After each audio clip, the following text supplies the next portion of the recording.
Para mabawasan ang bilang ng mga kababaihang nagkaka-cervical cancer, pinaplansya na ng Health Department ang bakunahan kontra human papilloma virus o HPV. Pagugulungin ito sa pangapaaralan at target bigyan lahat ng batang babae. Nakatutok si Ian Cruz. Tuwing Enero, ipinagdiriwang ng World Health Organization ang Cervical Cancer Awareness Month. Ang cervical cancer kasi, ikatlong uri ng cancer na madalas tumatama sa mga kababaihan. Sa huling talangan ng International Agency for Research on Cancer ng WHO, nasa 8,549 ang mga Pinay na tinamaan ng cervical cancer. Halos kalahati sa kanilang namatay noong 2022. Kabilang sa namatay sa cervical cancer, ilang taon nang nakakaraan ang tiyahin at 27 anyos na pinsan ni Maricel. Kawawa po, lalo pa yung pinsan ko, may isang anak po yun na naiwan maliit pa noon. Base sa pag-aaral ng WHO, 95% ng cervical cancer cases dahil sa human papilloma virus, isang uri ng sexually transmitted infection na nakukuha sa skin-to-skin contact at pakikipagtalik. May ilang kaso ng HPV na kusang nawawala kahit walang sintomas at gamutan, pero may mga kaso ring nauuwi sa pagiging cancer. Para maiwasan yan, itinutulak ang pagpapaturok ng HPV vaccines habang bata pa lang. So bago pa siya maging sexually active, dapat nabibigay na.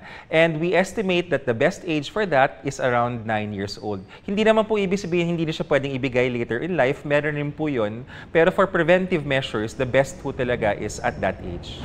Ngayon, pinaplansya na ng Department of Health ang rollout ng bakuna na sa second quarter masisimulan. Mahal yung HPV vaccination, 4,000 per dose, 2 doses, 8,000 per 9-year-old girl.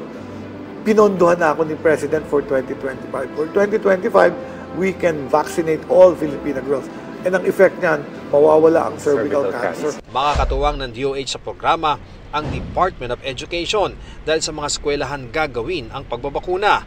As of January 6, mahigit kalahating milyong babaeng grade 4 students na ang nabigyan ng first dose ng HPV sa school-based immunization program.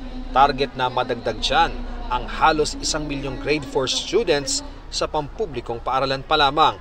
Hindi pa kasama sa bilang ang mga nasa private school na bibigyan din ng libreng 2 doses ng HPV vaccine na 6 months ang gap ng pagbabakuna. Voluntary lang din ito. Sa tanong naman kung may side effect, ito po ay magkakaroon siguro ng konting pagmamanhid, may konting pagkabugbog, pagkabagong bigay, pero hindi naman po yan na tumatagal dahil pag nabigyan rin ng yelo or nalagyan ng cold compress, no, wala rin po yan. May mga ibang possible side effects na very minor and very mild. Some patients will get a fever, pero beyond that, wala naman po tayong naitatala na mga serious side effects pagdating dito sa bakunang ito. Si Maricel, suportado ang bakunahan. Magpabakuna po tayo para po sa ma-avoid tayo sa mga sakit na cancer. Gayun din ang ilang magulang na aming nakapanayam. Payag po ako kasi hindi naman nila yun ikukuhan kung hindi makakabuti sa mga Pilipino. Okay naman po para sa kalusugan niya naman po. Kababaihan ang nagkakaroon ng cervical cancer kaya naman sila ang target na mabigyan ng HPV vaccine.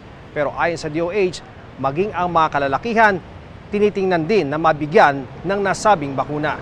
Kapag ang lalaki ay nabigyan ng bakuna nito, hindi na rin siya madadapuan ng human papilloma virus or HPV. Kung hindi siya madadapuan ng HPV, sa kanyang magiging future na mapapangasawa or makakasama na kababaihan, hindi na niya maipapasa ang virus na ito at hindi na magkakaroon ng cervical cancer. Para sa GMA Integrated News, Ian Cruz, nakatutok, 24 oras.